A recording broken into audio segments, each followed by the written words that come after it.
प्रतियोगी विद्यार्थियों, एक बार फिर से आपका स्वागत है आपके अपने YouTube चैनल प्रारंभ क्लासेज में। करंट की क्लास चल रही है और करंट की क्लास के तहत मैंने आपको 7 वीडियो क्लास इसके पहले दे रखी है। आज हम आपके लिए लाए हैं करंट की उसी सीरीज के तहत 8वीं करंट की वीडियो क्लास। सारे क्लास को ध्यान से देख लीजिएगा, एक एक पॉइंट जहाँ समझाया गया उसको समझ लीजिएगा। ऐसा इसलिए कह रहा हूँ कि परीक्षाएं काफ़ी नज़दीक हैं। जैसे उत्तर प्रदेश पुलिस परीक्षा 18 फरवरी लगभग क्लियर है, 11 फरवरी समीक्षा अधिकारी, सहायक समीक्षा अधिकारी पूरी तरह क्लियर है।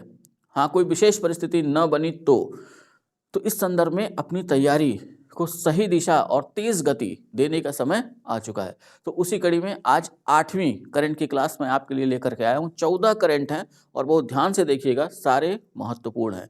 ये सारे करंट अक्टूबर और सितंबर महीने से संबंधित हैं, ठीक है, तो उनको ध्यान से देख लीजिएगा। चलिए देर नहीं करते हैं, शुरू करते हैं आज की क्लास। आज का पहला जो करंट है अपना वो है नूर 3। तो नूर 3 जो नाम दिया गया है, तो पहला क्वेश्चन तो यही बनता है कि नूर 3 क्या है। तो नूर 3 के संदर्भ में अगर देखा जाए तो नूर 3 ईरान का एक सैन्य उपग्रह है। यहाँ ध्यान रखिएगा, उपग्रह तो है ही है, लेकिन किसके लिए बनाया इन्होंने नूर 3 को? तो इन्होंने बनाया है सेना के लिए, ठीक है, ये पॉइंट दिमाग में रखना होगा। अब नूर 3 क्यों चर्चा में रहा? 17 सितंबर 2023 को इसका प्रक्षेपण किया गया, ठीक है, और जिस दिन प्रक्षेपण किया गया उसी दिन पृथ्वी की एक निचली कक्षा यानी पृथ्वी की सतह से 450 किलोमीटर, और मील में अगर हम इसको कन्वर्ट करें या बदलें तो 280 मील की ऊंचाई पर स्थित जो पृथ्वी की कक्षा है उसमें इसको स्थापित कर दिया गया, ठीक है, तो ये ध्यान रखना है।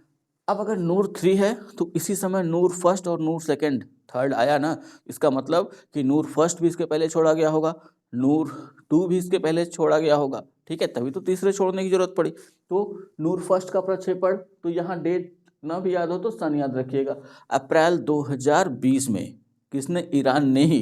वैसे ही नूर 2 का प्रक्षेपण मार्च 2022 में। नूर 3 छोड़ने की आवश्यकता इनको इसलिए पड़ी कि नूर फर्स्ट वो किसी भी कारण से या उसकी जो जीवन अवधि है वो लगभग समाप्त हो गई थी और वो पृथ्वी पर आ गिरा था 2022 में, ठीक है, तो उसकी जगह पे नूर 3। अब ये उपग्रह करेगा क्या? तो इसको ये समझना होगा कि पहले तो सैन्य उपग्रह है और इसकी जो विशेषताओं के संदर्भ में अगर हम देखें तो जासूसी क्षमता से लैस एक इमेजिंग सैन्य उपग्रह। इमेजिंग सैन्य उपग्रह का मतलब, तो ये जो सेना के लिए ये जो उपग्रह छोड़े गए हैं जासूसी क्षमता के लिए छोड़े गए, जासूसी करेगा तो जाहिर सी बात है जिस क्षेत्र की जासूसी इनको करानी होगी उस क्षेत्र के ऊपर ये होगा और बहुत तेजी से तस्वीरें खींचेगा, जिसको हम कहते हैं फोटो क्लिक करेगा, और उन फोटो क्लिक को देख करके या उनका विश्लेषण करके उस क्षेत्र के बारे में सही जानकारी लगाई जा सकती है, ठीक है। तो ऐसे जितने भी उपग्रह हैं जो फोटो खींचते हैं उनको कहते हैं इमेजिंग उपग्रह, ठीक। दूसरा करंट अपना है भारत का पहला हाईटेक खेल प्रशिक्षण केंद्र का उद्घाटन, ठीक है। तो ये ध्यान रखिएगा, ये जो भारत का पहला हाईटेक खेल प्रशिक्षण केंद्र है ये किनके लिए बनाया गया? दिव्यांग जनों के लिए, इसलिए मैंने अलग रख दिया है कि वो ध्यान में रखिएगा। तो क्वेश्चन कैसे बनेगा कि दिव्यांग जनों के लिए अभी हाल ही में भारत के पहले हाईटेक खेल प्रशिक्षण केंद्र का उद्घाटन कहाँ किया गया, किसने किया, ठीक है, ऐसे क्वेश्चन बनेंगे। तो यहाँ ध्यान रख लेना है कि ये कहाँ स्थित है, तो स्थित है ग्वालियर मध्य प्रदेश में, ठीक। उद्घाटन किसने किया या कब हुआ? उद्घाटन 2 अक्टूबर 2023 को प्रधानमंत्री द्वारा, ठीक। अब जब प्रधानमंत्री इसका उद्घाटन करने गए तो इन्होंने इसको एक नाम दे दिया। तो ग्वालियर से अगर भारतीय जनता पार्टी के नेताओं की बात करें तो ग्वालियर के संबंध की बात करें तो अटल बिहारी वाजपेयी जी का संबंध वहां से है, तो उसी कारण इसका जो नाम रखा गया वो है दिव्यांग खेलों के लिए अटल बिहारी प्रशिक्षण केंद्र। तो अब क्वेश्चन कैसे बनेगा आपके लिए? क्वेश्चन ये बनेगा कि दिव्यांग खेलों के लिए अटल बिहारी प्रशिक्षण केंद्र की स्थापना कहाँ की गई है, ठीक है। हाँ, तो अपना आंसर क्या होगा? ग्वालियर मध्य प्रदेश। इसका उद्घाटन कब हुआ? 2 अक्टूबर 2023 को उद्घाटन किसने किया? प्रधानमंत्री जी ने, ठीक है। तो ये, हाँ, मैं पढ़ाते समय बता रहा हूँ कि कैसे कैसे क्वेश्चन वो बना सकते हैं, इसलिए सुनना बहुत जरूरी है आपके लिए, ठीक। तो अब इस पॉइंट को विशेष ध्यान में रखिएगा कि दिव्यांग खेलों के लिए अटल बिहारी प्रशिक्षण केंद्र कहाँ स्थित है? ग्वालियर मध्य प्रदेश, ठीक है। और है क्या ये? भारत का पहला हाईटेक खेल प्रशिक्षण केंद्र दिव्यांग जनों के लिए, ठीक। दिव्यांग जन का मतलब जो विकलांग है। स्थापना इसकी किसने की या किसके नेतृत्व में इसकी स्थापना की गई? केंद्रीय सामाजिक न्याय एवं अधिकारिता मंत्रालय। अगर मंत्रालय क्वेश्चन में पूछा तो अपना आंसर ये होगा केंद्रीय सामाजिक न्याय एवं अधिकारिता मंत्रालय। इसी मंत्रालय के अधीन एक विभाग है दिव्यांग जन सशक्तिकरण विभाग द्वारा। ठीक है, तो जब ऑप्शन सेट करेंगे तो दोनों में से कोई भी देंगे। तो जब मंत्रालय पूछेंगे तो मंत्रालय, और जब विभाग पूछेंगे तो ऐसे 4 विभाग वहां पे दिए होंगे। ठीक, अपना तीसरा करंट, नगर नार NMDC steel limited steel plant का लोकार्पण। ठीक है, तो वो जगह का नाम है नगर नार स्टील लिमिटेड स्टील प्लांट, ये कंपनी का नाम है और ये कैसा प्लांट है, स्टील प्लांट, इसका लोकार्पण। तो ऐसे इस संदर्भ में ये देखना होगा कि पहले ये कहाँ स्थित है। स्थित देखें तो नगर नार, ये नगर है, कहाँ स्थित है, किस जिले में, तो बस्तर जिला, और बस्तर जिला कहाँ है, छत्तीसगढ़। ठीक है, तो नगर नार बस्तर जिला छत्तीसगढ़ में एक नया स्टील प्लांट लगाया गया, ऐसे इसको समझिए। ठीक, इसका उद्घाटन कब किया गया, 2 अक्टूबर 2023 को। किसके द्वारा, प्रधानमंत्री द्वारा।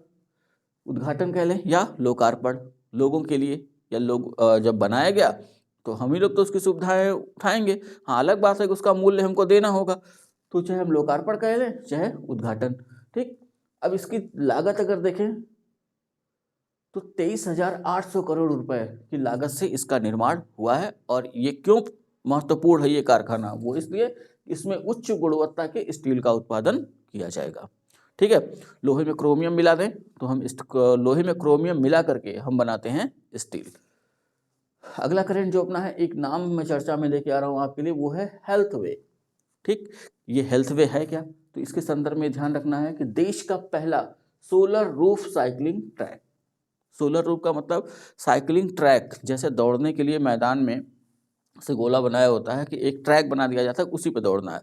वैसे साइकिलिंग के लिए भी हमेशा रोड पे ही साइकिलिंग नहीं होती है, स्टेडियम के बीच में या साइकिल ट्रैक भी बनाए जाते हैं। ठीक है, उसको साइकिलिंग स्टेडियम कह सकते हैं। तो ये जो स्टेडियम बना हुआ है, इसके जो छत हैं वो सोलर पैनल से बने हुए हैं, जिससे कि बिजली उत्पादन होगा। उसी संदर्भ में इसको ध्यान रखना है, देश का पहला सोलर रूफ साइकिलिंग ट्रैक। 1 अक्टूबर को इसका उद्घाटन किया गया। कहाँ स्थित है, हैदराबाद तेलंगाना में। ठीक, ये दोनों ध्यान में रखिएगा कि देश का पहला सोलर रूफ साइकिलिंग ट्रैक कहाँ स्थित है, आंसर होगा हैदराबाद, या राज्य पूछे तो तेलंगाना। लंबाई इसकी कितनी है, 23 किलोमीटर। ठीक है, और चौड़ाई 4.5 मीटर। ठीक, तो ये पॉइंट ध्यान में रखना है। अगला करंट अपना है, अंतर्राष्ट्रीय ओलंपिक समिति का 141वां सत्र 2023। तो अंतर्राष्ट्रीय ओलंपिक समिति का है और 141वां सत्र है। और मेन हमें इस पे इसलिए ध्यान रखना है कि इसका आयोजन कहाँ हो रहा है, भारत में। अगर स्थान देखें तो स्थान मुंबई महाराष्ट्र, 15 से 17 अक्टूबर 2023 के बीच। इसलिए ध्यान में रखना, यहाँ 2 चीजें ध्यान में रखनी होंगी। एक तो ये क्रम ध्यान में रखना है कि 141वां। ठीक, जैसे ही पूछ सकता है कि अंतर्राष्ट्रीय ओलंपिक समिति के किस सत्र का आयोजन 2023 में मुंबई महाराष्ट्र में किया गया, तब वहां पे अपना आंसर होगा 141वां। अगर सीधा पूछा कि अंतर्राष्ट्रीय ओलंपिक समिति के 141वें सत्र का आयोजन कहाँ किया गया, तब तो कोई दिक्कत नहीं है, मुंबई महाराष्ट्र। ठीक है, 15 से 17 अक्टूबर 2023। भारतीय प्रधानमंत्री, हाँ मैंने प्रधानमंत्री लिखा, प्रधानमंत्री जी का नाम ऐसा नहीं है कि कोई ना जानता हो। ठीक है, तो भारतीय प्रधानमंत्री ने वर्चुअल माध्यम से इस सत्र का उद्घाटन किया, यानी वीडियो कॉन्फ्रेंसिंग के माध्यम से। ठीक, आगे ध्यान में रखना है कि अंतर्राष्ट्रीय ओलंपिक समिति के जो अध्यक्ष हैं इस समय, थॉमस बाक, उन्होंने भी इसमें प्रतिभाग किया। ठीक है, ये पॉइंट ध्यान में रखिए। 3 पॉइंट पकड़ के चलिए, क्वेश्चन छूटेगा नहीं। अगला करंट अपना है आदि महोत्सव 2023। तो आदि महोत्सव 2023 पहले ये पूछ सकता है कि ये किससे संबंधित है। ठीक, तो ये ध्यान रखिएगा, आदि महोत्सव 2023 का संबंध जनजातियों से है। ठीक, और क्या संदर्भ है इसका, पहले तो ये देखते हैं कहाँ इसका आयोजन हुआ। स्थान जमशेदपुर, जमशेदपुर कहाँ है, झारखंड में, 7 से 16 अक्टूबर 2023 के बीच। ठीक है, आयोजक कौन रहा इसका, जनजातीय कार्य मंत्रालय का भारतीय जनजातीय सहकारी विपणन विकास संघ। ठीक, अगर मंत्रालय पूछा तो जनजातीय कार्य मंत्रालय, इतना आंसर देंगे। अगर विभाग पूछा तो ये देंगे भारतीय जनजातीय सहकारी विपणन विकास संघ। ठीक है, इसका उद्देश्य क्या है, ये आदि महोत्सव आखिर क्यों मनाया जाता है, इस संदर्भ में ध्यान रखिएगा। उद्देश्य इसका जनजातीय उद्यमिता, शिल्प, संस्कृति और सदियों पुरानी पारंपरिक भावना का उत्सव मनाना। जनजातियों से संबंधित उनके जो भी जैसे कि जनजाति जिन भी चीज़ों का निर्माण करते हैं, जैसे टोकरी हुई या कोई ऐसी कलाकृति का निर्माण करते हैं जो अपने में अद्भुत हो, ठीक है, तो उनको विश्व पटल पे लाना, लोगों को उनके बारे में बताना कि जिससे उनकी भी आर्थिक स्थिति सुधर सके। जब वो कलाकृतियाँ बनाएंगे, बेचेंगे तो उनको धन मिलेगा, इससे उनकी आर्थिक स्थिति सुधरेगी। वैसे ही इनकी संस्कृति, इनकी संस्कृति के बारे में लोगों को बताना कि कोई भी इनकी संस्कृति को लेकर इनको आहत न करे, या इनकी संस्कृति से पूरे देश को, देश के साथ साथ विदेशों के लोगों को भी इस संस्कृति के बारे में बताना, ठीक है, और इनकी सदियों पुरानी जो परंपराएं हैं उनसे भी लोगों को अवगत कराना, ये उद्देश्य होता है इस आदि महोत्सव का। ठीक है, अगले करंट पे अगर हम आए तो अगला करंट अपना यहाँ ध्यान रखिएगा, G20 से जोड़ लेना है 2 करंट, 7वां और 8वां। G20 की बैठक भारत में हुई 2023 में, तो हाँ G20 के संदर्भ में एक वीडियो पड़ी हुई है, अगर टाइम मिले तो उसको पूरा देख लीजिएगा, सारे क्वेश्चंस के आंसर उसी में आपको मिल जाएंगे। तो यहाँ जो करंट के संदर्भ में ये जो ध्यान रखना है, इस पर विशेष ध्यान रखिएगा, अभी कुछ एग्जामों में ये क्वेश्चन पूछा जा चुका है। 9वां G20 संसदीय अध्यक्ष शिखर सम्मेलन, इसको नाम दिया गया P20 यानी पार्लियामेंट 20 2023। ठीक है, P20 का पार्लियामेंट, समझ में आया? तो एक बार फिर से मैं पढ़ देता हूँ, 9वां G20 संसदीय अध्यक्ष शिखर सम्मेलन P20 2023। पी का मतलब पार्लियामेंट 20। अब स्थान क्या रहा इसका आयोजन कहाँ किया गया? India international convention and expo centre, Yashobhoomi, नई दिल्ली। तारीख क्या रही? 13 से 14 अक्टूबर 2023 के बीच। इसकी अध्यक्षता किसने की? तो अपने वर्तमान लोकसभा अध्यक्ष ओम बिरला जी हैं, जिन्होंने इसकी अध्यक्षता की थी, क्योंकि हेडिंग क्या है? संसदीय अध्यक्ष शिखर सम्मेलन भारत में हो रहा है, जाहिर सी बात है भारत की लोकसभा के अध्यक्ष ही इसकी अध्यक्षता करेंगे। कहीं भी ऐसे लोकसभा के अध्यक्षों की अगर कोई बैठक होती है तो जो मेजबान देश होता है, जिस देश में ये बैठक होगी, 99% केस में उस देश के लोकसभा अध्यक्ष ही, ठीक है, लोकसभा के समकक्ष जो भी उनके यहाँ सदन होगा वही उसकी अध्यक्षता करेंगे। तो अपने भारत में हुआ, इसलिए इसकी अध्यक्षता लोकसभा अध्यक्ष ओम बिरला ने की। ठीक है, इसका मुख्य विषय, इस पे विशेष ध्यान रखिएगा, इस मुख्य विषय पे यहाँ से क्वेश्चन बनेगा। कैसे बना सकते हैं कि 9वें G20 संसदीय अध्यक्ष शिखर सम्मेलन 2023 का आयोजन भारत में किया गया। इसकी वर्ष 2023 की इसकी थीम क्या थी? थीम या मुख्य विषय, ठीक है, तो इसकी थीम या मुख्य विषय के संदर्भ में अगर हम देखें तो इसका मुख्य विषय है एक पृथ्वी, एक परिवार, एक भविष्य के लिए संसद। ठीक, एक पृथ्वी, एक परिवार, एक भविष्य के लिए संसद, ये ध्यान में रखना है। अगला करंट अपना है G20 वित्त मंत्रियों और केंद्रीय बैंक गवर्नरों की चौथी बैठक 2023। भारत में जो G20 सम्मेलन हुआ, ये सारी बैठकों का संबंध उसी से है। ठीक है, G20 का जो सम्मेलन हुआ उसके पहले हमने क्या देखा? 200 से अधिक बैठकें भारत में आयोजित की गई G20 की मुख्य बैठक होने से पहले।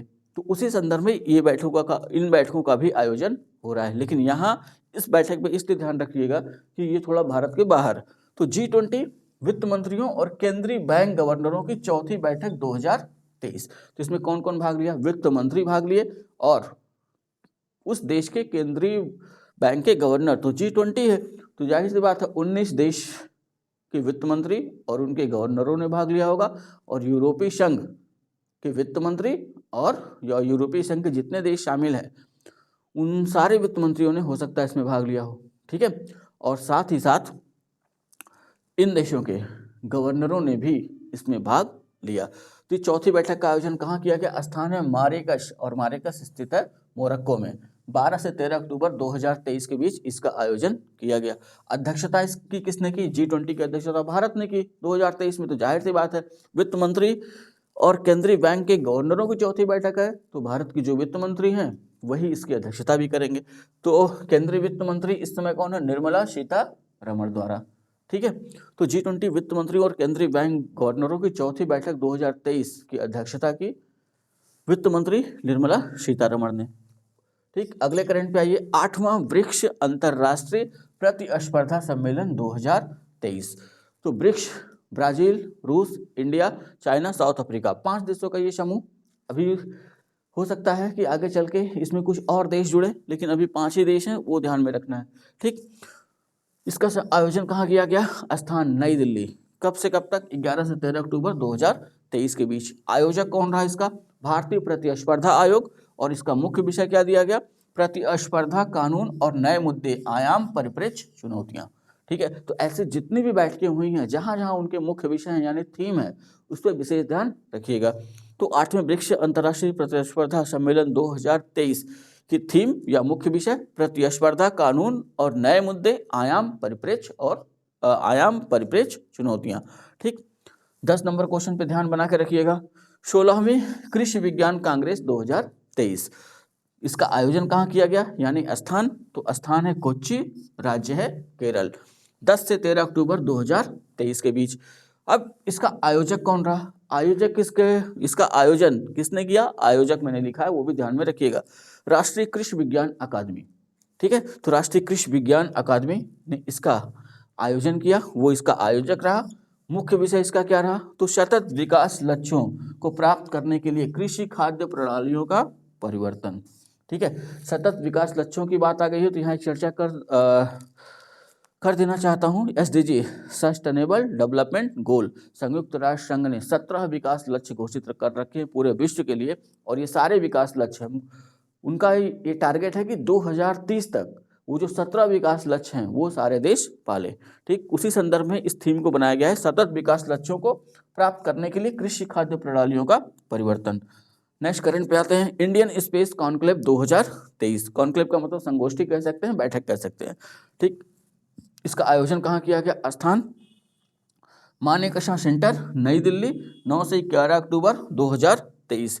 इसका आयोजक कौन रहा? Indian space association. ठीक है, अगले करंट पे आइए, हिंद महासागर रिम एसोसिएशन, ब्रैकेट में IOR लिखा हुआ, इंडियन ओशियन रिम एसोसिएशन। ठीक है, हिंद महासागर रिम एसोसिएशन मंत्रिपरिषद की 23वीं बैठक 2023। तो जो मंत्रिपरिषद है ना, तो हर बैठक के साथ जैसे मंत्रिपरिषद की बैठक हो रही है या राष्ट्राध्यक्षों की बैठक हो रही है, तो इस पे ध्यान रखना होगा। तो मंत्रिपरिषद की 23वीं बैठक का आयोजन किया गया। स्थान क्या रहा? तो स्थान है कोलंबो। कोलंबो कहाँ पे है? श्रीलंका। तो जाहिर सी बात है श्रीलंका कोलंबो में हुआ, तो अगर कभी पूछ ले कि इसकी अध्यक्षता किसने की 2023 में, तो श्रीलंका। तो श्रीलंका की अध्यक्षता में ये सम्मेलन संपन्न हुआ 9 से 11 अक्टूबर 2023 के बीच। ठीक, तो ऐसे जो भी सम्मेलन है, मंत्री परिषद की 23वीं बैठक है ना, तो भारत की तरफ से भी कोई न कोई मंत्री, जो कैबिनेट मंत्री होंगे वो गए होंगे। तो विदेश में हो रही है तो जाहिर सी बात है अधिकतर केस में कौन जाएगा? भारत के विदेश मंत्री। तो इस बैठक में भी यानी हिंद महासागर रिम एसोसिएशन मंत्रिपरिषद की 23वीं बैठक में भारत का प्रतिनिधित्व किया केंद्रीय विदेश मंत्री डॉक्टर S जयशंकर ने। ठीक है, इस बैठक के दौरान, हाँ ये पॉइंट ध्यान रखिएगा, इस पे विशेष ध्यान।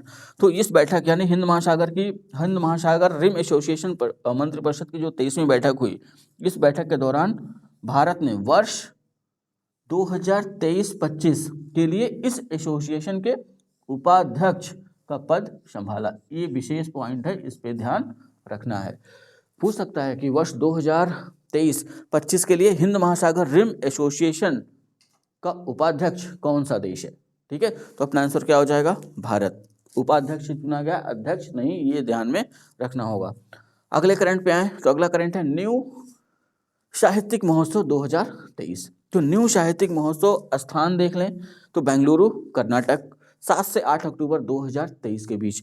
हाँ, है क्या ये न्यू साहित्यिक? तो बाल साहित्य प्रदर्शनी का प्रमुख उत्सव है। तो मतलब जो किताबें बच्चों के लिए लिखी जाती हैं उससे संबंधित, उसी को हम क्या कहते हैं? बाल साहित्य।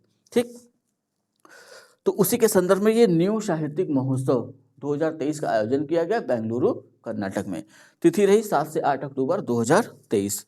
आज का आखिरी करंट जो अपने पास है वो है 49वीं अखिल भारतीय पुलिस विज्ञान कांग्रेस 2023। तो जिनको पुलिस वाला एग्जाम देना ना, वो ध्यान रखना इसको। 49वीं अखिल भारतीय पुलिस विज्ञान कांग्रेस 2023, स्थान रहा देहरादून, उत्तराखंड, 7 से 8 अक्टूबर 2023। ठीक, इसका उद्घाटन किया किसने? तो केंद्रीय गृह मंत्री अमित शाह ने। ठीक है, 49वीं अखिल भारतीय पुलिस विज्ञान कांग्रेस 2023, ठीक है, का उद्घाटन केंद्रीय गृह मंत्री अमित शाह द्वारा, और इस बैठक का आयोजन कहाँ किया गया? देहरादून, उत्तराखंड में। इसका आयोजक कौन रहा? ठीक है, यानी किसके नेतृत्व में इसका आयोजन किया गया? तो यहाँ ध्यान रख लेना है कि पुलिस अनुसंधान एवं विकास ब्यूरो एवं उत्तराखंड पुलिस द्वारा। ठीक। तो पुलिस अनुसंधान एवं विकास ब्यूरो केंद्र की संस्था, ठीक। और जिस राज्य में हुआ उत्तराखंड पुलिस, इन दोनों के सहयोग से इसका आयोजन किया गया। जो मुख्य पॉइंट है जिस पे हमें विशेष ध्यान बनाकर रखना है वो है इसका मुख्य विषय, ठीक। हाँ, पुलिस का आप एग्जाम देने जा रहे हैं तो हो सकता है कि यहाँ से क्वेश्चन वो बनाए, तो इसलिए ध्यान बनाकर रखना है। 49वीं अखिल भारतीय पुलिस विज्ञान कांग्रेस 2023 का मुख्य विषय या थीम क्या रही? तो थीम रही अमृत काल में पुलिसिंग, ठीक है। अमृत काल चल रहा है, जब हमने अपनी आज़ादी के 75 वर्ष पूरे किए, उससे लेकर के जब हम 100 वर्ष पूरे करेंगे, यानी कि 2047 तक के काल को नाम दिया गया है वर्तमान सरकार द्वारा अमृत काल, ठीक है। तो इस पॉइंट को ध्यान में रखिएगा। ये रहे 14 करंट, इसको आप दोहराइए।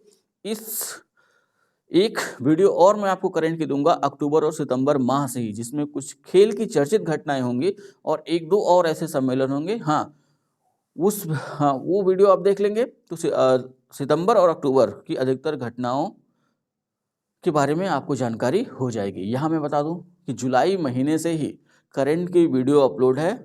प्लेलिस्ट में जाइए, वहाँ पे एक प्लेलिस्ट हमारी बनी हुई है जिसमें लिखा हुआ है करंट 2023। समय समय पर मैंने उसमें कई वीडियो अपलोड कर रखी हैं करंट के दृष्टिकोण से, वो सारी आप देख डालिए। उम्मीद करता हूँ कि आपको उससे काफ़ी सहायता मिलेगी, ठीक है। हाँ, ये वीडियो बनाने में थोड़ी सी देरी हुई, देरी का कारण आप भी जानते हैं, मौसम बहुत प्रतिकूल है, इतना अनुकूल नहीं है कि आसानी से बनाया जा सके, ठीक है।